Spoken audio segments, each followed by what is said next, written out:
Hello friends, कैसे हैं सब। ये क्वेश्चन नंबर 78 ये क्वेश्चन आया था कॉम्बाइंड जियो साइंटिस्ट एग्जाम 2025 में, जो कि यूपीएससी के द्वारा कंडक्ट किया जाता है।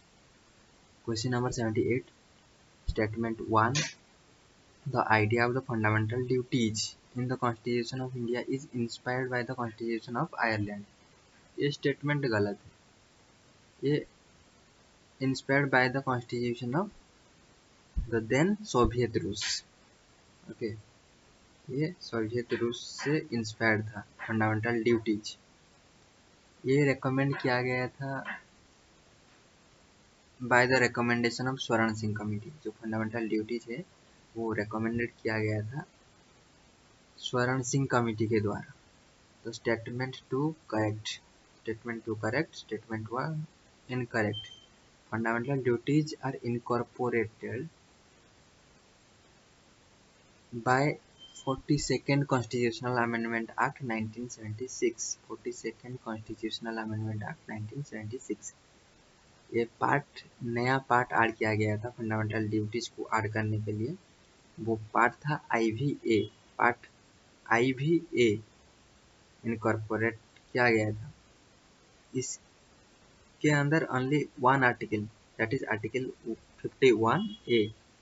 इसमें initially 10 fundamental duties are there.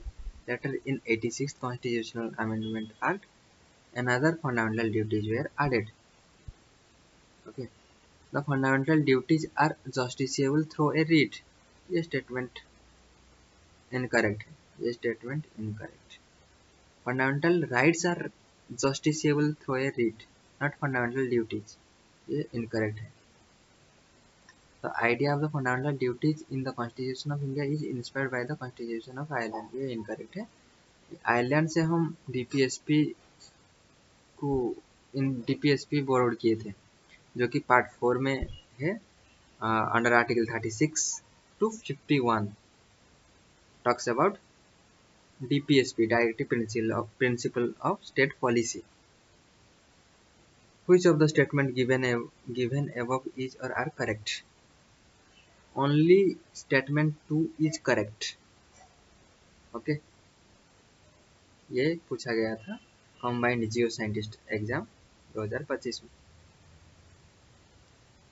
Question number 80, the election commission of India holds election for.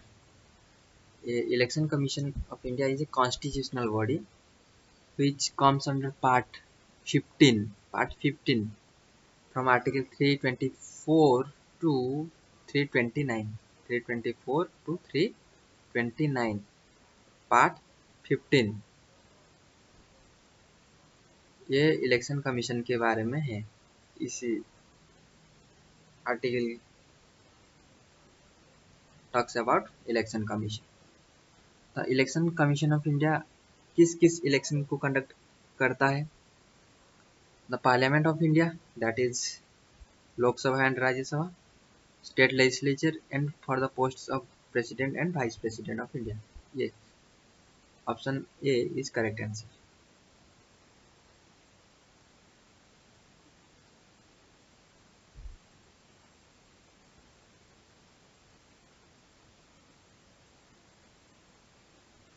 Question number 79, which one among the following statement about the directive principle of state policy is not correct?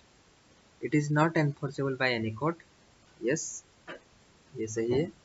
It is enforceable by courts, therefore they are fundamental in the governance of the country। It is not enforceable by courts। Okay, ये statement incorrect है। लेकिन ये जो DPSP है ये fundamental in the governance of the country, but it is not enforceable by court. Okay, it envisions a social order where inequalities of income were minimised. ये article 38 talks about inequalities. It strives for equal pay for equal work for both men and women. तो इसका सही answer होगा 79B।